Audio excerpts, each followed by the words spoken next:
We need look no further than Abu Dhabi's national energy company, TAQA, for an example of how industry and infrastructure are collaborating to help deliver a clean energy transition. Well, Omar AlHashmi is the executive director of TAQA's transmission and distribution business, and he's perfectly placed to explain how that collaboration works both in principle and in practice. Omar, thank you so much for being here. It's good to see you. Look, can you just start with a short explanation of what transmission and distribution actually means and how you apply it at TAQA? Okay, so thank you very much. First of all, it's really great to be here, especially with the caliber that we have in this week in Abu Dhabi. Again, my name is Omar AlHashmi. I'm responsible for the transmission distribution, which is one of the three main pillars in TAQA, together with oil and gas and generation.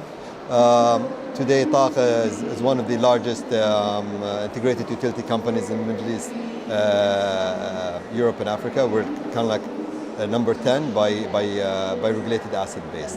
So from transmission distribution business line, what we're referring to is all the assets from the moment the power watt is generated all the way to the consumer, including the servicing them by billing and collection and the customer service part. So that's the part that we're focusing on.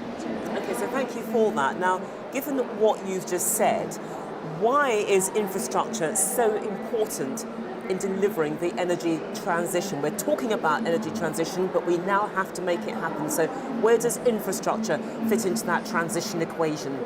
I'm really glad we're actually talking about that. I mean, traditionally the media has been focusing so much on the generation, like is that energy coming from hydrogen, from solar, from wind? And to a certain extent on how we consume the energy, like, you know, there might be an LED technology that consumes less, or a certain equipment that's actually more efficient in using it. And everybody always assumed that the infrastructure is there to deliver it. But reality is, infrastructure is not there to deliver it, and there's a lot of bottlenecks in the system. So, I mean, depending on different data sources, I mean, we believe that the world needs between 15 to 30 trillion dollars of investments in the transmission and distribution up to 2050 to enable all that energy and green electrons to flow. There's few trends causing that massive investments. From one side, we need to be able to connect all these new generation assets to the grid. Yeah, so that's one major trend we see. We also noticed that, for example, I mean, electricity as a market is gaining momentum and gaining space. Like, for example, today in Africa, 40% of the population is connected, but there's very strong ambition for that percentage to grow significantly. So basically, the market of electricity is actually growing. There's also the notion that many parts of the grids in different parts of the world are very old and requires major investments and refurbishments and replacements to allow it to be catered to deal with all these different changes in the energy mix. And there's the reality of electric vehicles and batteries. So reality is, there is so much investments needed, and people assume it's just there and it's already there. But if we don't really take care of it, we're going to have an issue. And we think that investments in transmission distribution is as important as it is in the generation side. So. My sense of what you've just said is that what you're talking about here is changing our perception of what that infrastructure is all about, effectively redefining it, redefined by reality. I mean, absolutely. I mean, again, when you think about renewable energies, the nature of the electrons is different. There is intermittency. Sometimes the sun is on, sometimes the sun is off. There's a lot of technological requirements to enable us to fully maximize the value of the renewables. And the technologies of the past needs to be upgraded to allow us to do that, basically. Given that, how is TAQA's transmission and distribution business prepared to invest in infrastructure? Because the layout on this is phenomenal. Absolutely. I mean, if we refer to some of some of our announcements about our ambition to invest, actually we made we talked about how much we need to invest. I mean, in the transmission distribution side, we see that that we need in our territory is about more than $10 billion investments just to be able to keep up with all these trends. And here you're talking about a city that is fairly well developed and built up, but you still need that big investment. And if you look at other parts of the world, the investments are going to be much bigger. I do see it every year. There's an increase in requirements from a capex point of view. These are projects to meet our customers' needs and their natural growth, but also to connect with all the ambitious projects that UAE is doing to bring more electrons, like connecting the nuclear power plants, connecting the new PV plants, and we believe that we are an important stakeholder and partner to support UAE and Abu Dhabi to meet its objectives.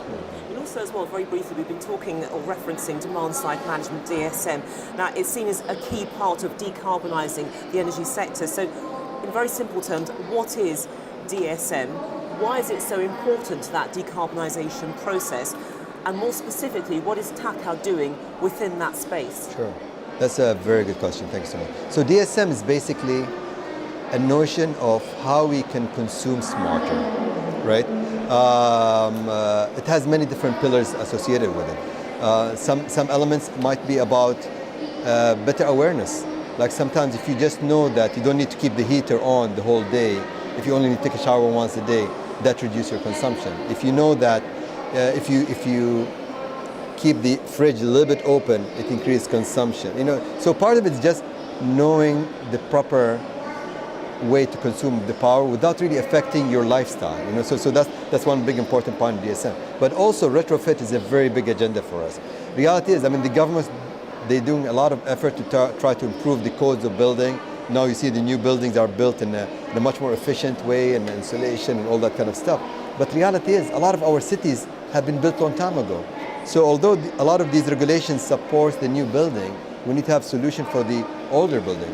So retrofitting becomes a major item from demand-side management program, where we see a lot of promises of deploying technology in a very smart way to actually provide savings to the consumer and to the environment. So what does TAQA is doing about that? We're doing quite a bit, actually.